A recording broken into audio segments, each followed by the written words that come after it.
उन्हाळा चालू झाला, कैऱ्या बाजारात आल्या, की सगळ्यांना आठवतो तो गूळ आंबा, साखर आंबा आणि त्याचबरोबर लोणचं. लोणचं तर आपलं बनवून झालंय. आज आपण बनवणार आहोत अतिशय चविष्ट असा गूळ आंबा.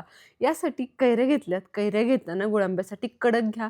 झाडाची पडलेली किंवा पाड लागलेली कैरी असेल, तर गूळ आंबा तुमचा तितकासा छान होत नाही. जेवढी कैरी तुमची कडक असेल, तेवढ्या त्याच्या रेषा छान दाणेदार अशा पडतात आणि छान त्या खाताना सुद्धा त्याचं स्ट्रक्चर दाताखाली येतं.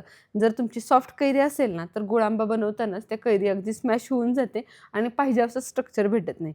चला आता कैरी घेतल्यानंतर त्याची छान अशी साल काढून घ्यायची. जाड कैरी आहे म्हणजे साल काढायला तर थोडासा त्रास होणारच. कारण जेवढी कैरी तुमची जाड, निबार, कडक असेल, तेवढी त्याची साल काढायला जड जाते. व्यवस्थित अशी सगळ्या कैऱ्यांची साल काढून घ्यायची पद्धतीने आणि कैऱ्या घेताना थोड्याशा गोडसर घ्यायच्या. शक्यतो केसर आंब्याची वगैरे तुम्ही कैरी घेऊ शकता, जी की खूप जास्त आंबट नसते. चला व्यवस्थित अशा कैऱ्या सोलून झाल्यात. कैऱ्या सोलण्या अगोदर त्या स्वच्छ धुवून घ्यायच्या, कोरड्या कापडाने पुसून घ्यायच्या आणि यासाठी जी कोणती तुम्ही भांडी वापराल ती सगळी स्वच्छ पुसलेली आणि कोरडी वापरा.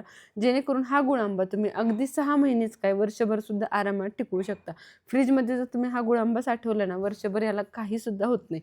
कारण करण्याची प्रोसेस ही तेवढीच स्पेशल आहे. तेवढंच पद्धतशीरपणे हा गूळ आंबा आपण करत असतो. त्यामुळे सगळ्या गोष्टी तुम्ही पाण्याचा हात न लागता घ्या. कारण जर थोडासा जरी ओलसरपणा यायला लागला तरी तुमचा गूळ आंबा खराब होऊ शकतो. चला याच पद्धतीने सगळ्या कैऱ्या छानपैकी किसून घेते. खिसणी छान ज्या मोठ्या शिरा पडतील अशी घ्या, म्हणजे छानपैकी मोठ्या रेषा ह्याच्या पडतील. चला कैरी सगळी व्यवस्थित अशी किसून झाली. आता घेऊयात आपला गूळ आंबा परतायला. यासाठी कढईमध्ये 1 चमचा फक्त तूप गरम करायचं.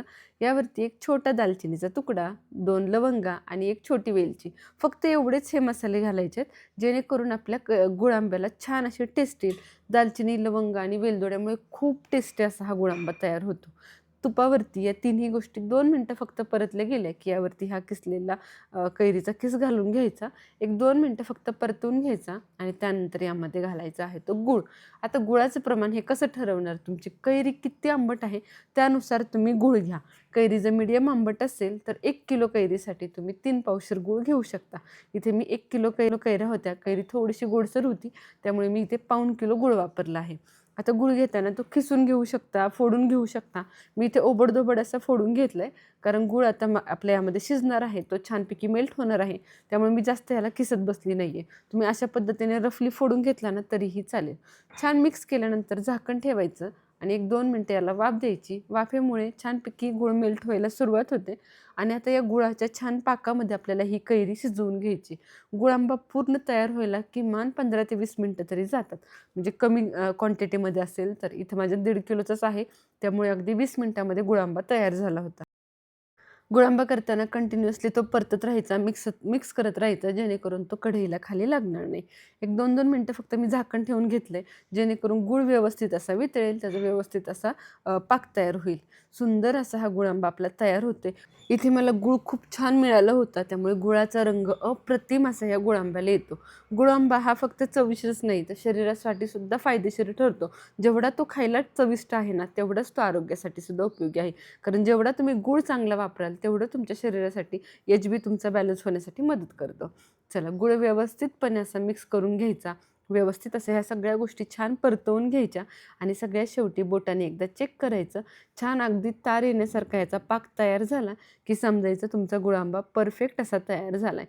15 ते 20 मिनिटं कंटिन्युअसली परतत राहिल्यामुळे व्यवस्थित असा तारेचा पाक तयार झाला तुम्ही बघू शकताय. किती सुंदर असा हा पाक तयार झाला या पद्धतीने जर तुम्ही हा गूळ आंबा शिजवला आणि बनवला, परतला, तर तुमचा गूळ आंबा अजिबातही खराब होत नाही. अगदी 6 महिनेच काय वर्षभरही तुम्ही याला आरामात खाऊ शकता.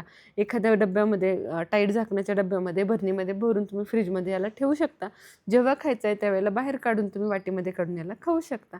चला अशा पद्धतीने सांगितलेल्या सगळ्या टिप्स वापरून तुम्ही सुद्धा या उन्हाळ्यामध्ये हा गूळ आंबा नक्की ट्राय करून बघा. तुम्हाला सुद्धा खूप जास्त आवडेल आणि गूळ आंबा वर्षभर साठवण्यासाठी लहानांपासून मोठ्यांपर्यंत सगळ्यांनाच आवडत असल्यामुळे गूळ आंबा लगेच फस्त सुद्धा होतो. चला अतिशय चविष्ट असा गूळ आंबा तयार झाला आहे. रेसिपी कशी वाटली मला कमेंट सेक्शनमध्ये नक्की सांगा. सगळ्या टिप्स वापरून हा गूळ आंबा बनवा. टिप्स कशा वाटल्या हेही मला सांगायला विसरू नका. चॅनलला आपल्या आत्तापर्यंत सबस्क्राईब केलं नसेल तर लगेच सबस्क्राईब करा, जेणेकरून दररोज दुपारी 1:30 वाजता येणाऱ्या रेसिपीचं तुम्हाला नोटिफिकेशन भेटेल. एकही रेसिपी तुमच्याकडून मिस होणार नाही. भेटूया पुन्हा एकदा अशाच चविष्ट रेसिपीसोबत.